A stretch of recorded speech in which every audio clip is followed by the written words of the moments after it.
நாமக்கலில் வழக்கு ஒன்றில் ஆஜராவதற்காக நீதிமன்றம் வந்த தமிழக அரசின் கூடுதல் தலைமை செயலாளர் சந்தீப் சக்சேனாவுக்கு திடீர் நெஞ்சுவலி ஏற்பட்டதால் அவர் மருத்துவமனைக்கு அழைத்து செல்லப்பட்டுள்ளார். மேலும் விவரங்களை நம்முடைய செய்தியாளர் பிருத்திவிராஜ் வழங்கிட கேட்கலாம். பிருத்திவிராஜ், வணக்கம். இது தொடர்பான மேலும் விவரங்களை பகிரலாம். நாமக்கல் மாவட்ட நீதிமன்றத்திற்கு இன்று ஆஜராக வந்த தமிழ்நாடு அரசின் கூடுதல் தலைமைச் செயலாளர் சந்தீப் சக்சேனாவுக்கு திடீர் மாரடைப்பு. நாமக்கலில் முதலுதவி சிகிச்சை அளிக்கப்பட்டு சேலம் சிகிச்சைக்காக கொண்டு செல்லப்பட்டனர்.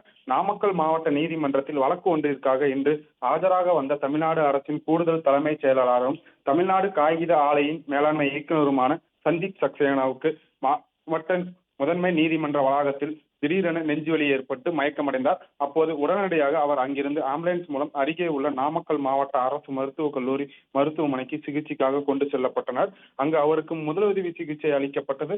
அதனைத் தொடர்ந்து அவரது ரத்த குழாய் அடைப்பு இருந்ததாகவும் மருத்துவ பரிசோதனையில் கண்டறியப்பட்டது. மேலும் சிகிச்சைக்காக தற்போது சந்தீப் சக்சேனா சேலம் அரசு தனியார் மருத்துவமனைக்கு சிகிச்சைக்காக அனுப்பி வைக்கப்பட்டார். வழக்கு ஒன்றிற்காக நாமக்கல் மாவட்ட நீதிமன்றத்திற்கு ஆஜராக வந்த தமிழ்நாடு அரசின் கூடுதல் தலைமைச் செயலாளர் சந்தீப் சக்சேனா திடீர் மயக்கம் ஏற்பட்டு அடைந்தது.